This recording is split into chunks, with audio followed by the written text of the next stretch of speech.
Across the board. Across the board. Across the board. Across the board. Across the board. Across the board. Across the board. Across the board. You're listening to Across the Board.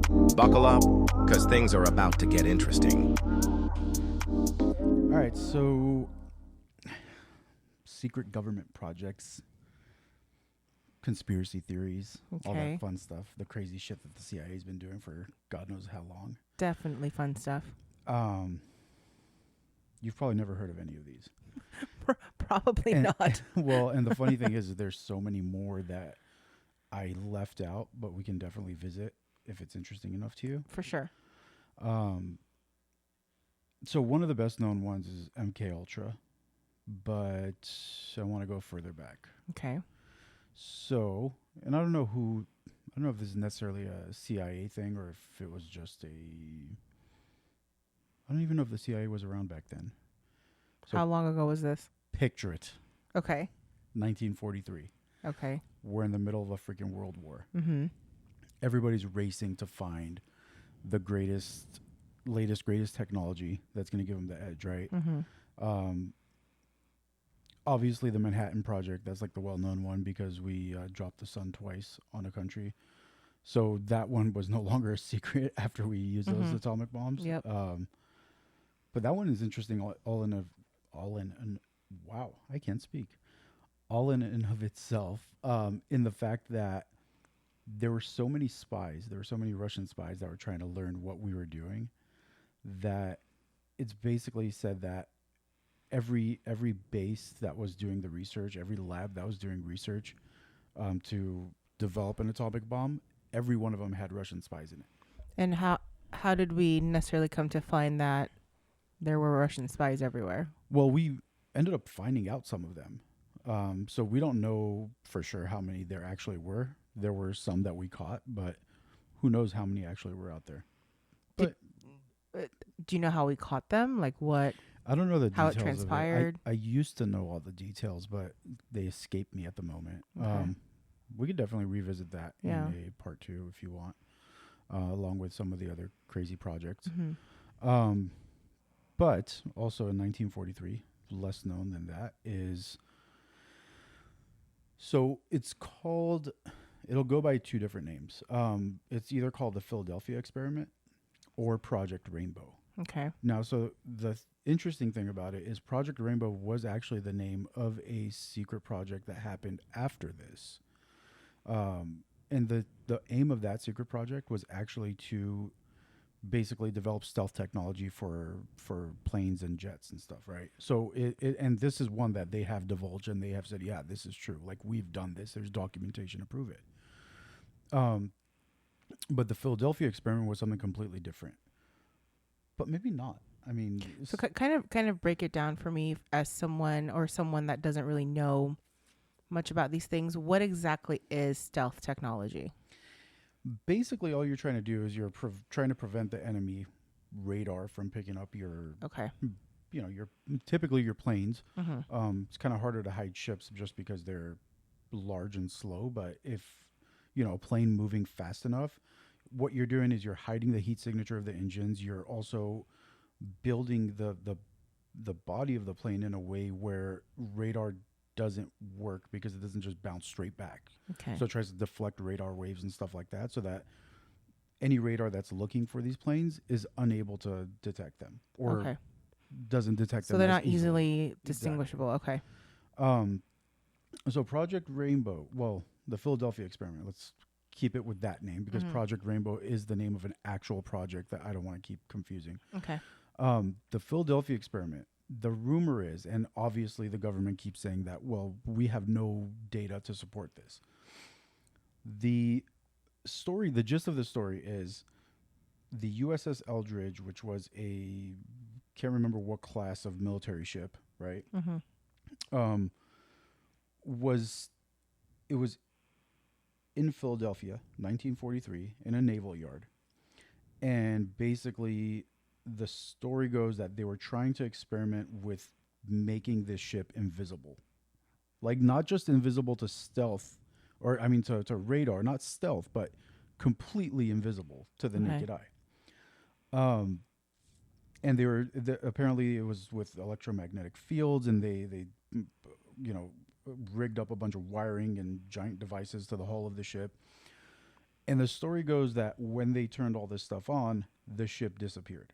And this was a whole new thing that happened back then. Like there was nothing else like it. Well, and I mean, aside from that, though, like, yeah, stealth technology wasn't even a thing back then, but much less making something disappear completely.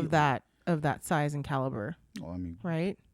just realistically Yeah. making anything disappear. I mean, if you're fucking trying to play David Copperfield.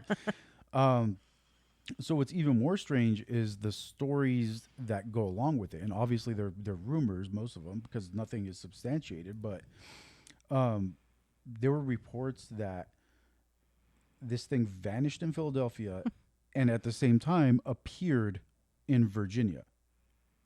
Okay. So they may have actually successfully teleported a ship.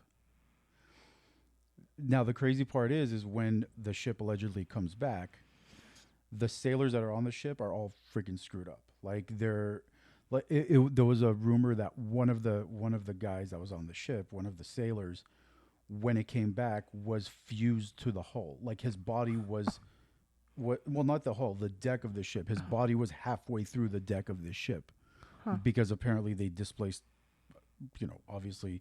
To teleport something, you're displacing particles and atoms, and I don't know how the fuck that would work, but the story goes that they came back and these people were all screwed up. They're one guy had his hand stuck to the ship or part of the ship or whatever it was. But even more interestingly, there's an account of 3 sailors who were on this ship. Obviously, they said the ship appeared in Virginia, but also these 3 sailors walked out of the back of this bar. Like, so your people were sitting at this bar, and these 3 sailors that were aboard this ship just all of a sudden walk out from the back of the bar, like towards on the ship. Well, no, they're in this random bar that's in Virginia, and so they walk from the back of the bar towards the main front of house of the bar. And the interesting part was the bar had no back door, so they apparently just walked in through the wall or just appeared randomly in this bar while this whole experiment was taking place. Okay, well that's creepy. And yeah, obviously creepy. But obviously the government denies all knowledge of this and says, well, no, we don't even have the USS Eldridge in Philadelphia or Virginia at the time. I think it was supposed to be stationed in like Florida or something like that. And I'm assuming these events were taken into account by people who were at the bar, right? Yeah, so there were people that were at the bar that supposedly saw these sailors walk in. And I mean, but realistically, you're talking about a bunch of drunkards, so who knows what they really saw. And then obviously there's no real documentation. There's no photographs. So there's no interviews, no. There's nothing to substantiate it other than what kind of like word of mouth accounts exist. Wow. But the one thing that makes it somewhat suspicious is that this went by both the Philadelphia experiment and Project Rainbow, and Project Rainbow later on was a actual declassified project to study stealth technology for planes. Okay. And so it's like, well, that's not so far off, because if this was part of Project Rainbow, this is where they started. They started with, hey, let's see if we can make this ship disappear. Yeah. And then they realized, well, that's probably not a good idea. So let's just see if we can make them invisible to radar. It's crazy. Who knows if it's true or not? I mean, if it is, it makes you wonder, well, if this is what they were experimenting with successfully or somewhat successfully in 1943, what the hell do they have now? That's what I'm saying, is to be able to do that back then is insane. That's unheard of. I mean, I feel like things that are happening now with similar situations, more or less, still insane. That is just a crazy thought to me. Well, yeah, and that's the thing of it is we have these stories that come out every so often, stuff like this or stuff. Well, okay. The perfect example of this is, let's look at all the years and years and years of people saying they've seen UFOs. And everybody's saying, no, no, no, you're crazy. And the military saying that you're crazy and there's nothing there and it's swamp gas and it's friggin' light reflecting off the atmosphere.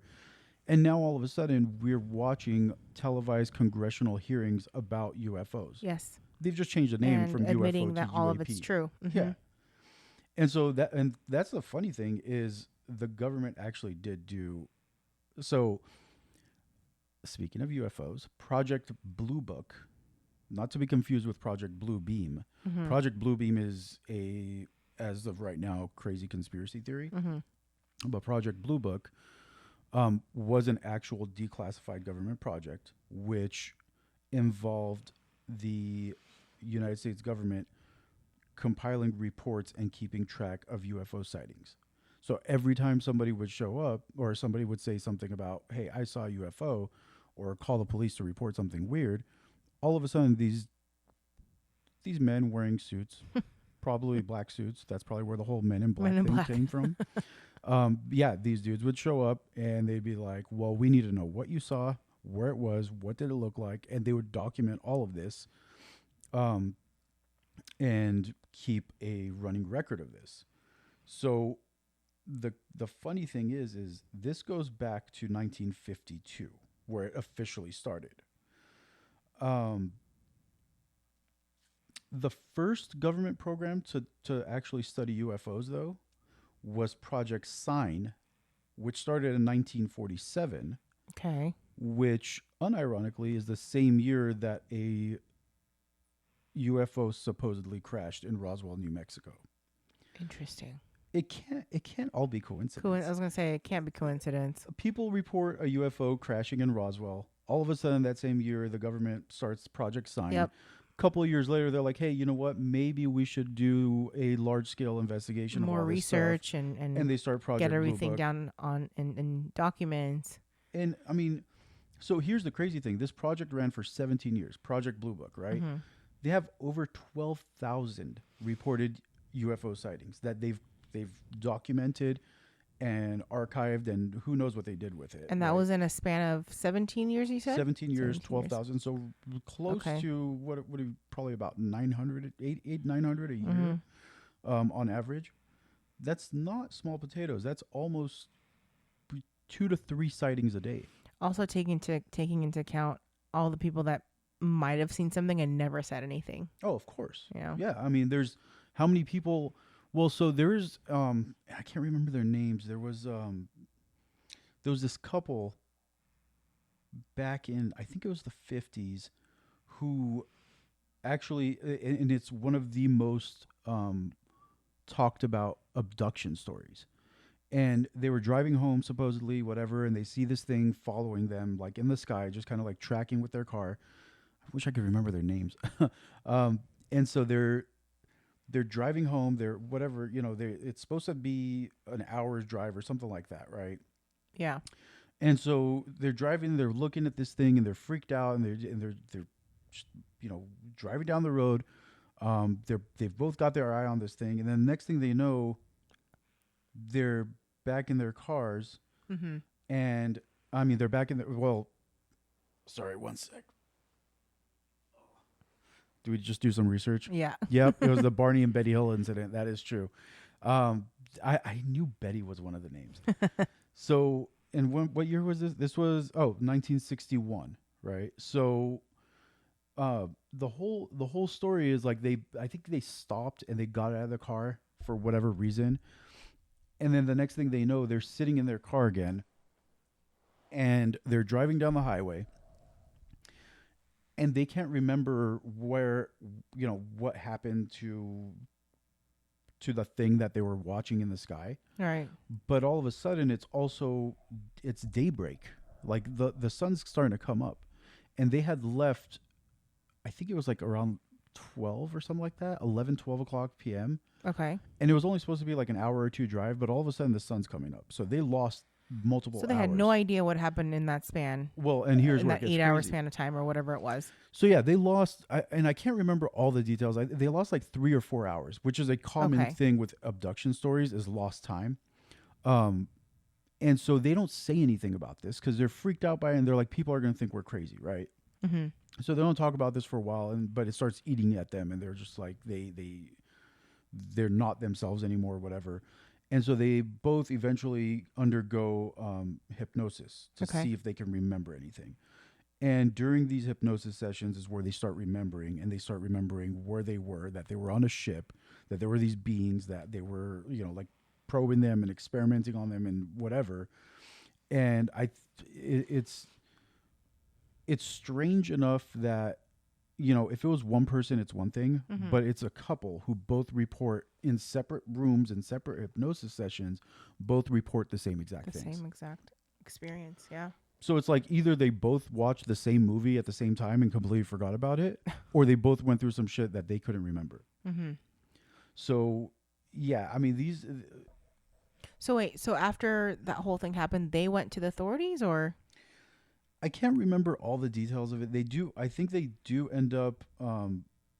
I don't think they end up going to authorities. I think they ended up seeking psychological help because. Yes, you're it was actually right. wearing on them. I do remember that from, And from their so, story. eventually the story gets out, whatever. But like, obviously, especially in 1961, there weren't that many stories like that. So anybody who was telling a story like that and said, "Yeah, this happened to me," was looked at like they were freaking nuts. Mhm. You know what I mean?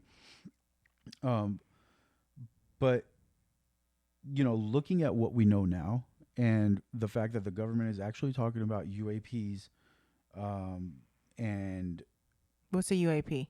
well, it's the rebranded UFO. Okay. Basically, it just went through a glow up because so UFO was for all these years considered like a stigma, like it was like a kooky thing, like, oh, somebody saw a UFO.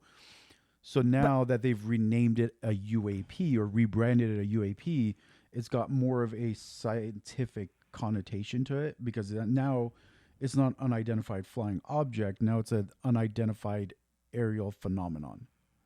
But it's the same thing. It's exactly the same thing, but it's just when when something has a shitty notion attached to it, you change the name and all of a sudden it's something new. You know what I mean? Yeah. Or at least that's what the government does because they think that we're complete morons. So, yeah, pretty you know. much. But yeah, it's freaking crazy to think. And I mean, it's kind of like that movie Independence Day, where nobody believed the drunken crop duster veteran who kept saying that he was abducted by aliens until they showed up at their doorstep. We're basically in the same. We're at the same point in the timeline where nobody believed all these people that for decades have been talking about lights in the sky or abductions or whatever. And now all of a sudden the government comes out and says, yeah, it's actually kind of true. There are random lights in the sky that we can't explain. There are multiple videos that were taken by fighter pilots that show objects moving around in in a way that we don't have or no human technology. What we're capable of. That we're capable of, exactly. So it's not just the loonies that live out in the farmlands anymore. Now it's, pilots that work for the United States government who are regularly tested for their freaking sanity, for their health, for their physical fitness, mental fitness. And these people are seeing it now and they're recording videos of it. And the craziest ones were, I think it was like probably about 10 years ago. There were videos of these craft, or I think it was a craft that was moving around all crazy, right? And it's recorded by a fighter jet that was following it. And there's no way that this one, and they try to disprove it and they say, well, it might have been a sensor malfunction or something like that. But it was picked up by infrared. It was picked up by radar. It was picked up by multiple different sensors. So it wasn't just one sensor that noticed something just moving around in the sky. It was multiple sensors on that plane that were all seeing the same thing. So clearly there was something there. Right. And the thing is, you can get all these videos from fighter jets and they don't have to be released at all. But because of how far technology's gotten now and how we can record everything, we can also get video footage of these things. And I think at this point in time, the government's like, well, you already have this. We can't keep hiding it anymore. So might as well kind of release it. You know what I mean? Like, I think you're 100% correct. I think they realize that at this point, there's no longer, you can't just keep denying. Yeah, you can't hide it anymore. Because it's not, and that's the thing is like now that for example, security cameras have become so commonplace, right? Ring doorbell cameras are so commonplace. Everybody's walking around with a camera in their pocket. So obviously, at a certain point, with all these cameras just constantly watching everything, obviously at a certain point, people are going to start recording their own videos. And once that happens, you could debunk 1 or 2 or 3 or maybe 10 or 100 or maybe 1,000. But when you have thousands of videos coming out, and not just thousands of videos, but thousands of videos that are now easily shared because of social media, because of the internet, because people are able to post them. And it's not, you're not reliant on a newspaper writing the article or a news station talking about it. Anybody can record a video anywhere now and post it on the internet. So the news gets around. And it's like we might see videos I've seen videos from Mexico, from South America, from all over the world, because now it's easily shareable. Right.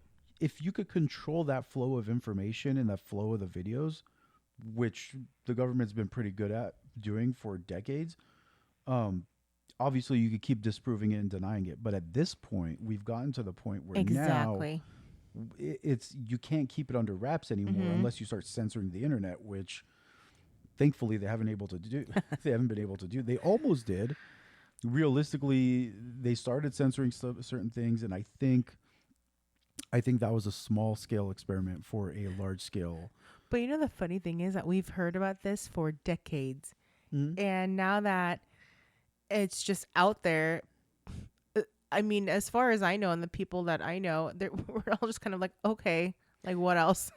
Well, and so I think what they're doing, and they're kind of playing this, the way they're doing this is actually, it's a form of exposure therapy.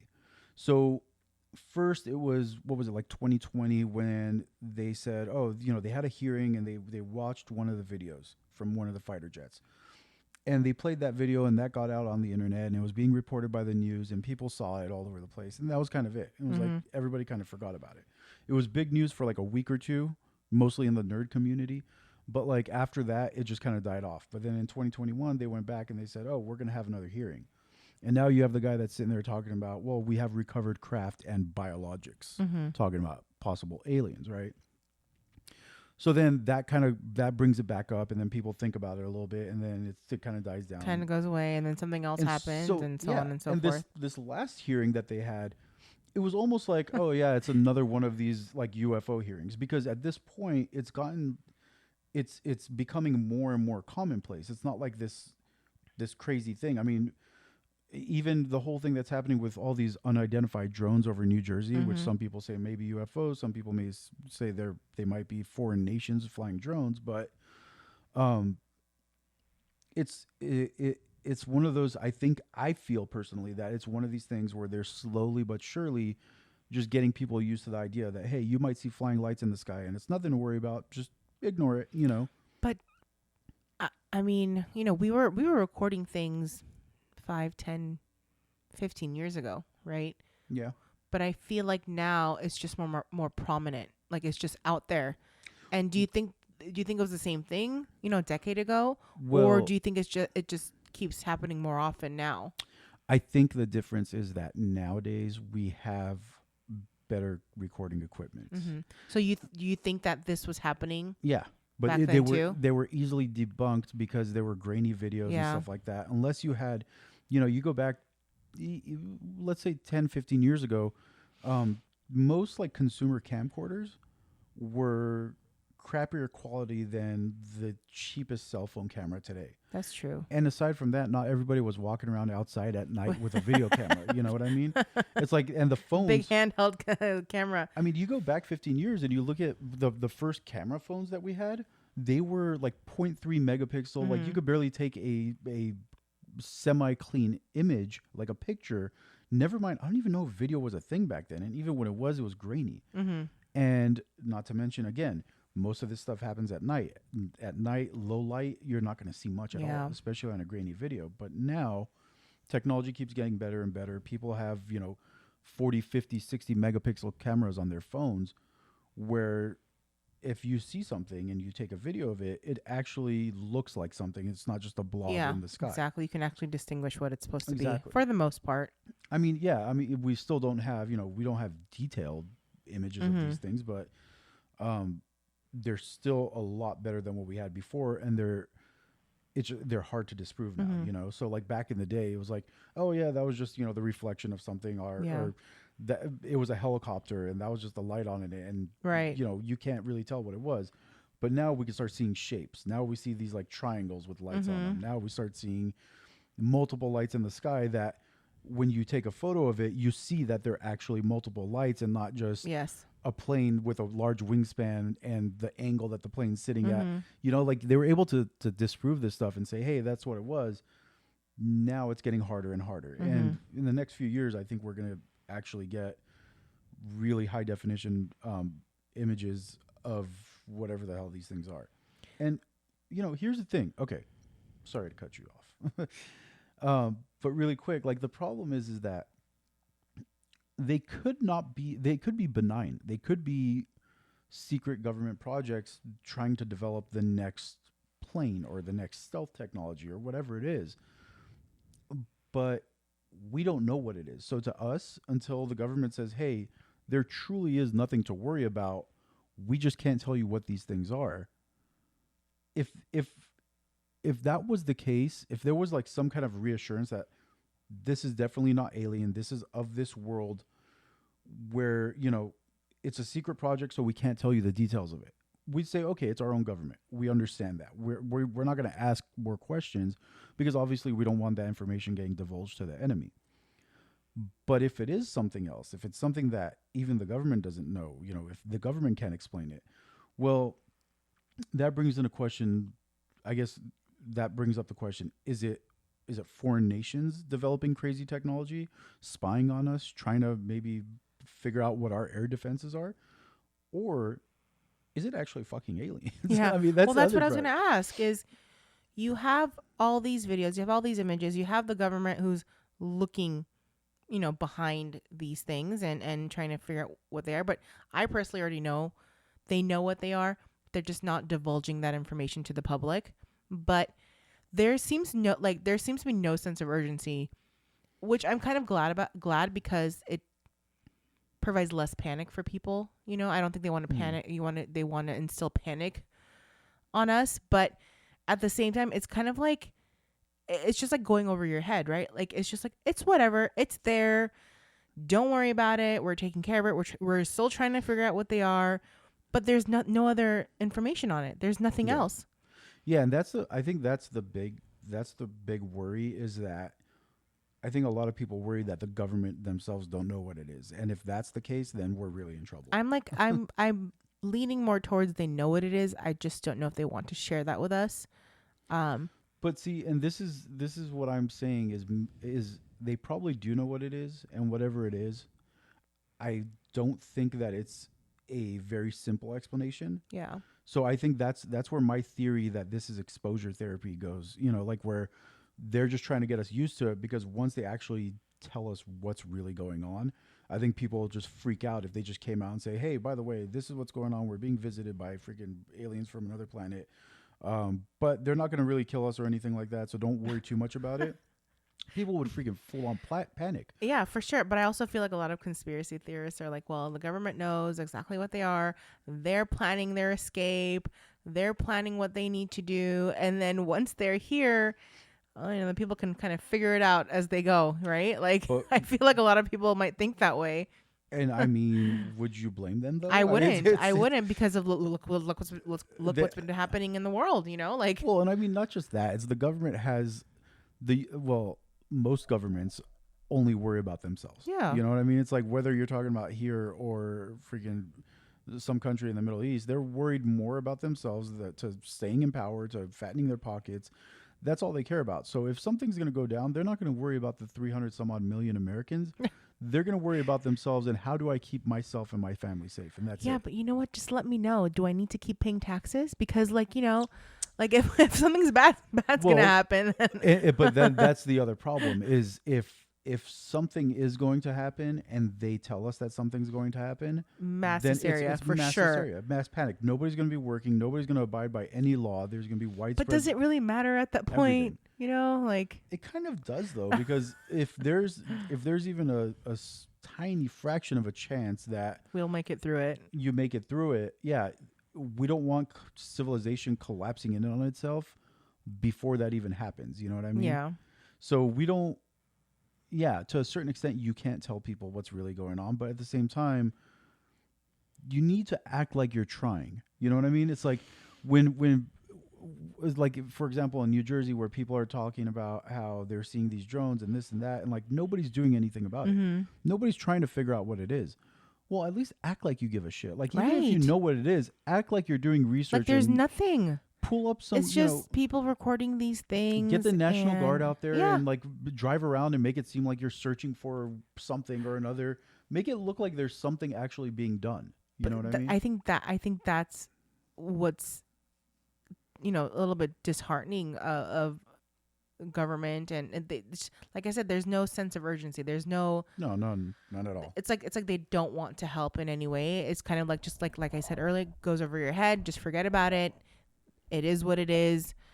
And, people can see through that and people are worried and people are wondering what these things are and why they're here. If they're drones, just let us know they're drones. Like that's not a big deal. Like if they're drones and we don't have to worry about what they are, granted, obviously if it's like different from different countries, yes. But that's what I was going to say. If they're foreign drones, that's a big issue. But I think people are mostly worried about them being UFOs. You know what I mean? Like, well, I mean, to an extent, I think personally, if they are UFOs, if we have and why New Jersey? I don't know. Like, why? There's probably something there that we're not too well aware of. At this point, I'm like, should I be worried? Because we haven't seen any? Like, well, so here's the thing, though, is at the end of the day, I think what is, and again, I could be wrong. I think what's going to happen is we're going to start seeing them more and more throughout the country. Like, I think right now it's Jersey. I think give it a couple of months, we're going to start seeing them over Miami. Or I heard about something over Miami too. Okay. A couple of months from then, you'll see a few over Chicago. A couple of months from then, they're going to be over Los Angeles. And I think what's going to happen is slowly but surely, like I'm saying, is it's just going to be normal. It's going to be commonplace. It's going to be, oh, what's that light? Oh, it's another one of those flying drones or UAPs or whatever it is. And people are just going to dismiss it because they're there, but they're not hurting us. You know what I mean? I mean, for now, but you never know. But here's what my take on this is: if it is some kind of like crazy alien thing, then if they have the technology to travel from one planet to ours, from wherever the hell they are, to our planet, then. And there's another theory that they're actually living in the depths of the ocean. And I've heard of that. We coexist. But either way, if they have the technology to live at the bottom of the ocean, or if they're traveling from another planet, if they're that technologically advanced, and if they wanted to, they could do whatever they wanted now. There would be no reason for them to just keep lingering around and not do what they came here to do. Right. You know what I mean? It's like if they have that kind of technology, then they probably have technology to disrupt communications and weapon systems and all that stuff, so they wouldn't really have to worry about us being putting up a fight or like being any kind of right. And I mean, it's been happening for decades. So again, and that's the thing is, I personally think so. Another secret government project, Project Aurora, or the Aurora Project. It was, I believe it was like 93 or 94. There was a random like line item on I think it was a Pentagon balance sheet or something like that, with an expenditure for something that was just called Aurora. Okay. And nobody knows what Aurora is, but the speculation and the theory is that Aurora was a supersonic fighter jet or jet of any kind. I don't know, maybe a surveillance jet that was capable of, I think it was like Mach 5 or Mach 7.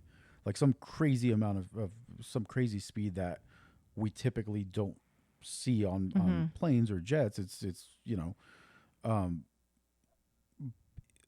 But the thing is the only way that technology would work is like scramjets or something like that, where obviously this gets into more technical, different types of propulsion systems. But the interesting part about that one is obviously it was denied, and oh yeah, there's no secret project to develop this crazy plane, blah blah blah. But all of a sudden, a couple of years later, NASA starts working on their own scramjet plane. Well, I guess they're not really planes. It's like the X-38, which is it's kind of like a hybrid of a plane and a shuttle, but it works on scramjet technology. So it's like things that were speculated that the government was secretly working on, all of a sudden are starting to come to light in real life projects. Right.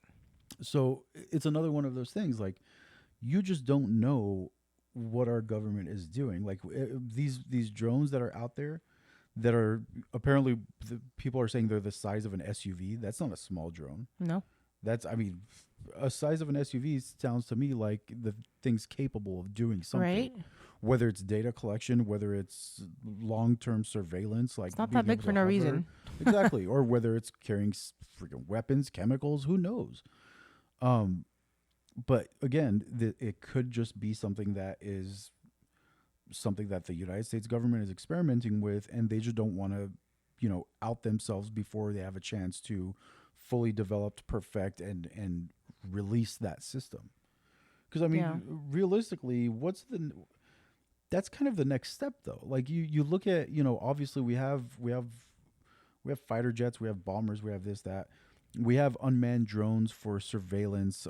We have unmanned drones that could actually drop a couple of bombs too. But at the end of the day, the next logical step is just unmanned drones that are capable of both bombing runs, surveillance. They're capable of fighting and attacking other planes. Mm-hmm. Because you want to just take the human casualties out of it. You know what I mean? Right. At least for our side. But it's not too far-fetched to think that it's just the government working on some new stuff that nobody knows about yet. Mm-hmm. But it could still be aliens. I mean, it's at the Right? end of the day, Yeah. it could still very well be. See, that's the thing of it, is they've given us nothing. They've given us nothing to go off of. We have zero freaking information.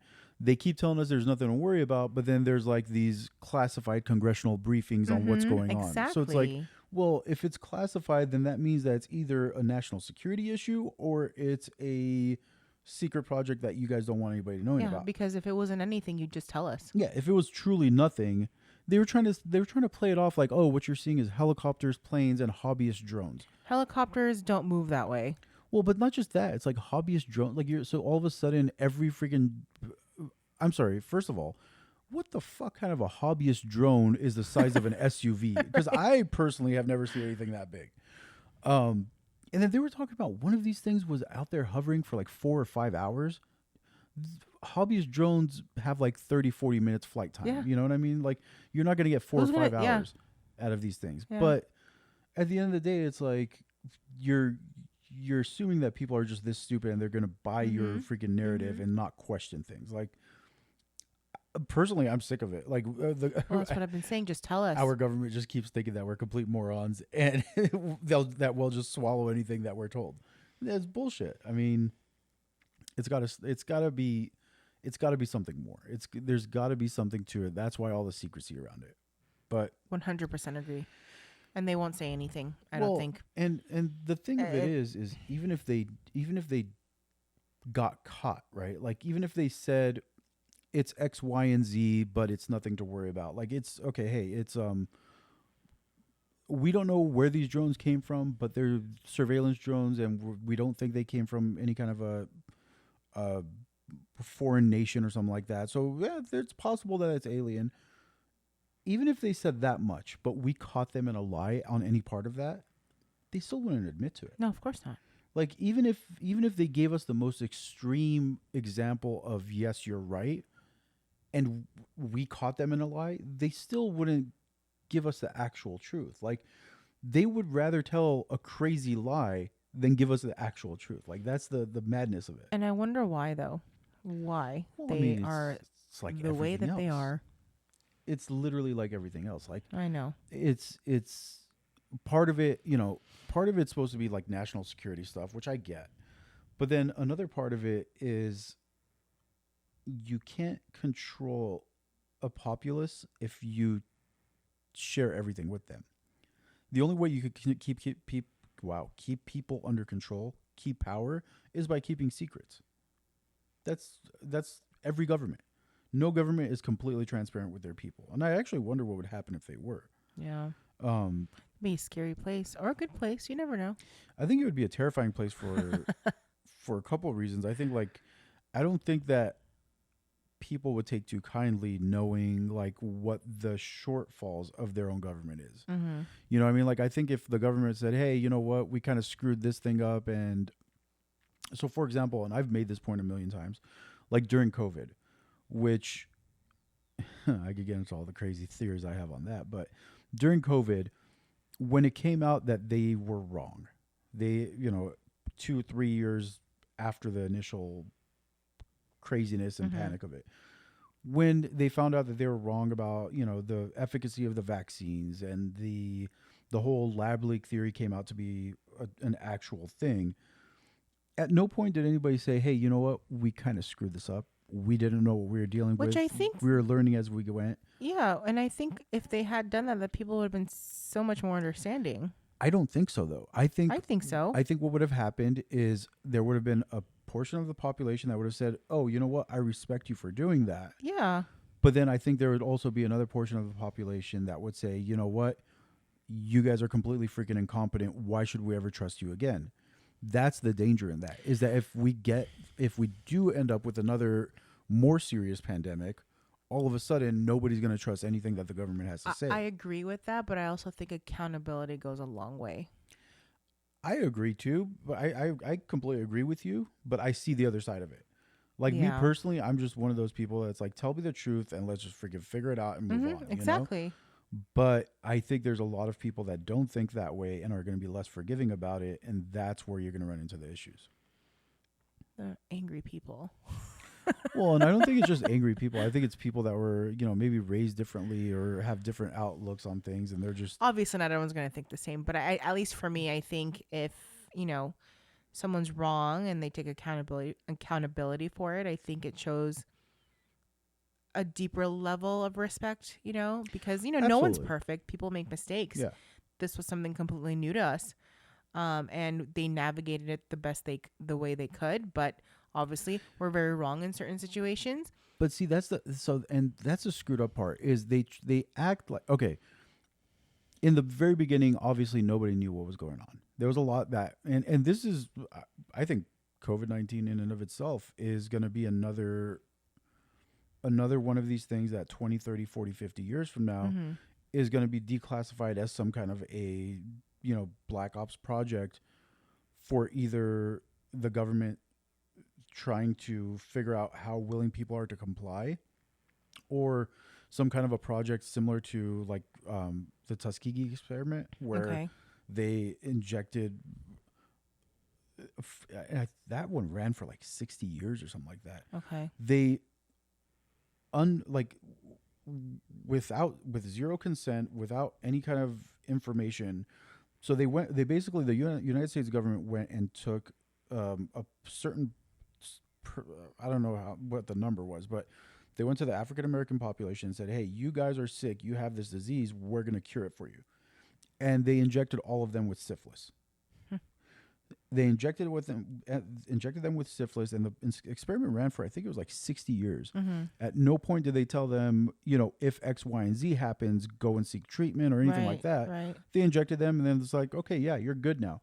And then just basically monitored them and saw, let's see what's going to happen to these people. That's literally what they did. Did they not know the outcome of what they knew what syphilis does to you? I think they, I don't know what the what the knowledge was at that point. Obviously, they knew it was not healthy to have syphilis, but I don't know if they knew what would be the long-term unchecked effects of syphilis. And I think that's what they were trying to study. But also, how does it make sense to cure them of something, but then give them something else? They weren't curing them of anything. They It were was just that was they were using that as a guise to, hey, let me inject you with this stuff. Wow. Yeah, yeah. I mean, That is wild. oh, absolutely. I mean, but that's the thing is anything in the name of national security, right? Like, so That's actually really terrifying. oh, absolutely. Like, okay, for example, at the end of World War II, it was against the law for anybody that was affiliated with the Nazi Party to come to the United States. That was basically like, hey, Nazis are fucking bad. We don't want you here. Right.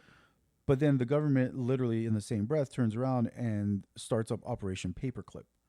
Operation Paperclip was a government project, which at the time was a secret, to basically through back doors and whatever smuggle Nazi scientists into the United States I think I heard of that, and they like helped us with certain with all kinds of. Well, NASA was basically born because of Operation Paperclip.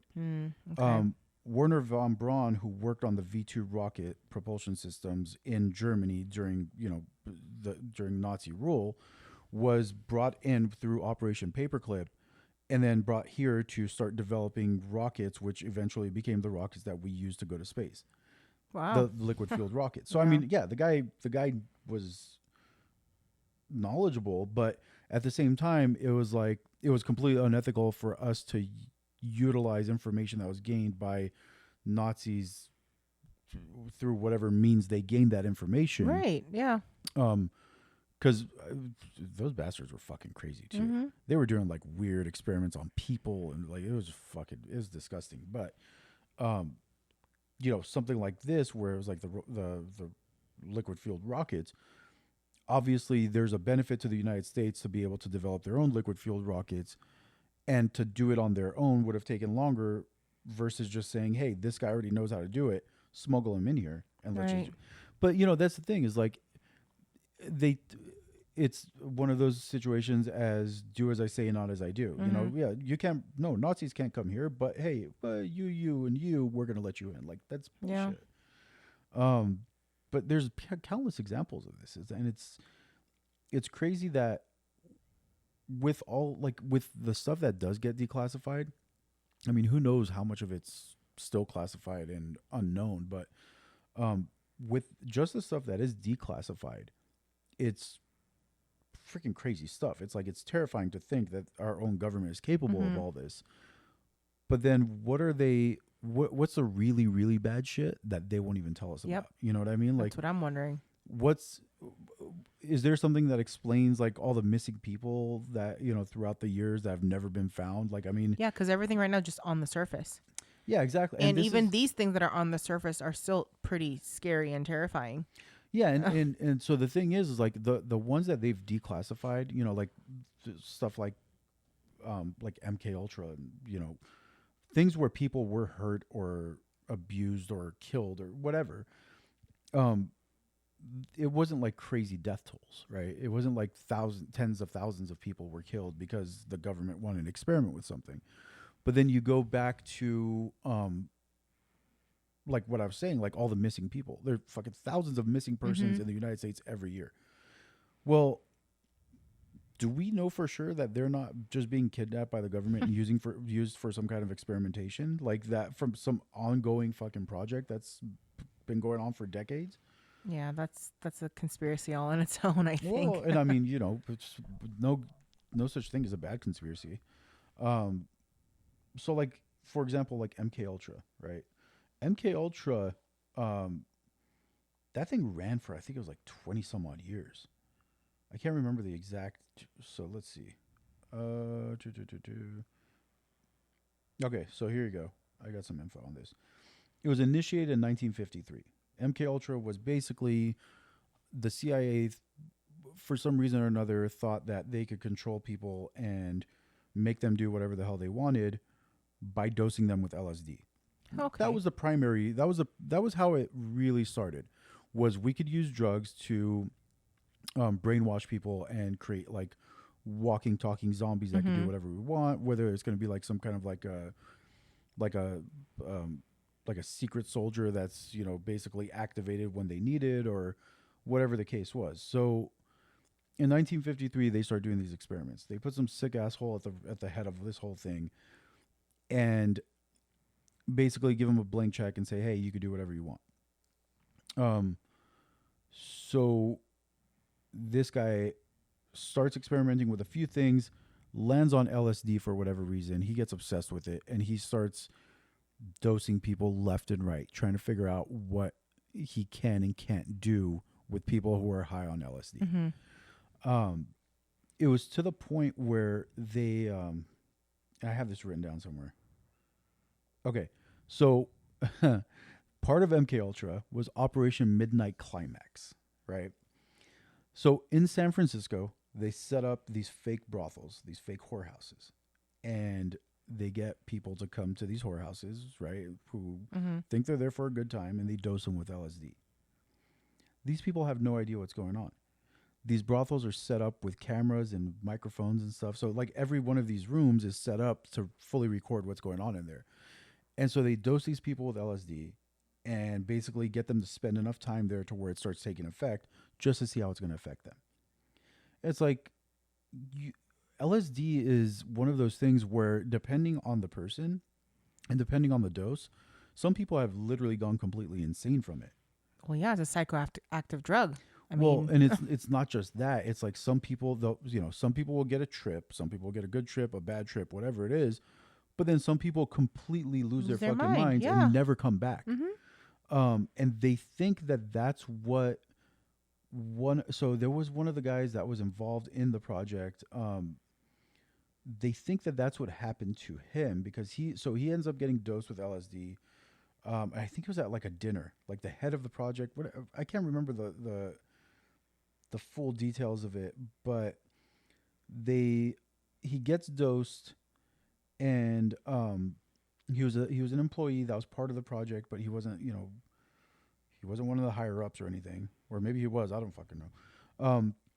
He gets dosed, and then like a week later, he allegedly committed suicide by jumping out of his hotel window.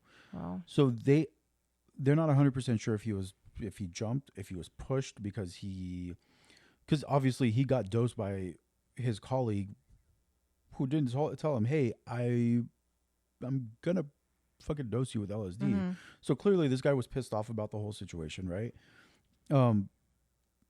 Obviously he may have created an issue for the whole project. So maybe he was pushed out of that window, or maybe he just went crazy, never recovered from that trip, And just saw that as a way out. Oh, my gosh. Yeah. And I mean, and MK Ultra that's one of those projects that there's so little known about it. When they ordered the declassification of the project, they basically started going through and looking for documents related to it. And this project went on for like 20 years. That's what I was going to say. 20 years and they don't have that much information on it. Well, so the thing is they kind of knew that was coming, that there were going to be hearings and stuff. So they ended up destroying everything. Well, almost everything. They have a few documents here and there that were left behind. I don't know what the total number is, but I think it's like 20,000 documents. But 20 years of daily experiments in multiple areas, different operations going on concurrently. Obviously, each one of those has its own report. So, like, there would have been tons more than 20,000 pages. Were there people that were working on this project that we or the government was aware of that they could question? Well, so the thing of it is it started operating as almost like its own. There was no accountability. Basically, the dude that was in charge of the project, It was kind of like their own little entity. yeah, right? like Okay. he wasn't being held accountable to anybody. Like, Right. nobody was asking them questions. It was just like, well, he's taking care of this, and we're just going to leave him alone. And I think the fact is I think that they were afraid of asking questions because they knew just how fucked up the whole situation was. So they just kind of left it alone. They were like, hopefully this guy gets us some results. But then, like, also, do we really think that the United States government spent 20 years and who knows how many millions of dollars on something and then just basically said, well, this isn't working, let's just abandon this? That's what I'm wondering. Because I feel like that, and I think a lot of people think the same thing. It's hard to believe that. They continued it under a different name or with, under a different cover of something. Like, there's probably some other operation code name out there where it's basically being continued, but it's not in the same format where they're like drugging people that way. They're probably doing it with either more refined, safer drugs, chemicals, whatever, and they're still trying to experiment with that. Right. But it's wild to think that they saw it coming. They destroyed all this documentation, so we have very little to even go on, and what we do have to go on is fucking insane. Like, just the information that we do have. So imagine what they destroyed if the information that we do have on it is that bad, like to where everybody's like, wow, this was horrible. How could they do this to people? Could you imagine what they destroyed, what they didn't want anybody to know about? How much worse it was. information they had, and like what kind of crazy experiments. Right. The experiments we know about are bad enough. How much worse did it get to where they said we can't keep these documents laying around because this is going to look really freaking bad if it gets out. They were willing to let the documents get out about people getting dosed with psychoactive drugs, psychedelic drugs, but they destroyed the other stuff because it was probably 10 so times much worse. Yeah. 10 times worse, I'm guessing. Can't even imagine. But, that's yeah, all in the name of national security. You know what I mean? Like, that's the thing. That's why nobody trusts their governments. It's like time and time again, you have, especially here in the United States, where things get declassified after a certain number of years. Every time something gets declassified, we sit there scratching our heads going, how the hell was the government doing this? Or why was the government doing this? Like, the last example, the gateway process, it's called. So I don't know what the purpose of this was. I don't know why. I don't know how it came about that they started researching this stuff, but it's on the CIA website. It's, literally CIA.gov. These documents are on the website. Basically outlining a process by which, and I didn't, it's like the main declassified documents, about 30 pages. I didn't read all of it, but they basically go through this whole process of a higher consciousness and out-of-body experiences and being able to control your environment and like fucking crazy stuff, like stuff that you don't think should be possible, but like it's in there talking about, reaching level 12 or whatever it is of like this level of consciousness. And there's information in there that talks about like how everything in the universe operates on vibrations. It's like, right. So it's stuff that we've heard about, but it's actually stuff that the government was researching to be able to utilize and probably weaponize at some point. Because out of body experiences and being able to control something like that sounds like a pretty good way to assassinate somebody by your fucking spirit leaving and controlling or doing something, but why, where did it come from? Who got the idea? Why did they start looking into it? None of that stuff really makes much sense to me, other than the fact that they are still, although they've declassified some of it, they're still keeping a lot more secret. And that's why that became a thing of interest. You know what I mean? Well, that's why there's all these conspiracy theories, right? Like, but it's kind of crazy to think though that we have conspiracy theories and conspiracies that have came to light. So my point is a lot of conspiracy theories started off as like, oh, you're wearing a fucking tinfoil hat. But then years down the line, it's like, oh shit, they were right. It's actually true. They were right about this. And it might not be 100% like to the tail, you know what I mean? Like sometimes the conspiracy itself, the theory itself is like completely wild. But then you come to find out that it was actually based on something that was factual, that was actually going on. And maybe it wasn't as extreme, but it was still a thing. It was still an actual conspiracy. But it makes you wonder how much is actually going on that we really don't know about, that probably just happening right under our noses, maybe in the cover of night, maybe in the fucking building next door, maybe under the streets. So many. There's so much shit that's going on that, and if you're not there to witness it, who'll ever know? Who knows? Seriously. We'll find out. I think at this point, it's most of it's probably happening like either underground or in the ocean or some remote place with no cameras and shit like that. You know, because obviously the cameras are making it harder. The cameras are definitely making it harder. But you know, look at like places like Area 51, where you can't even get close enough to that thing to use a camera to see what's going on there. Yeah, you can't even get up close to the territory or the. No, I mean, yeah, it's besides the guard shacks that are on the road, that, you know, the signs that say deadly use is authorized beyond this point. They have like infrared sensors and motion sensors and shit just set up all throughout the hillsides. Yeah, I've seen videos. So I gotta wonder what the fuck they're doing there. Maybe that's where they keep the alien bodies. Probably. Who knows? Yeah. Much more to cover for sure. So, I mean, it's never ending, but we're not going to keep going today. I think that's good enough. I think we've talked about enough scary shit to keep me up tonight.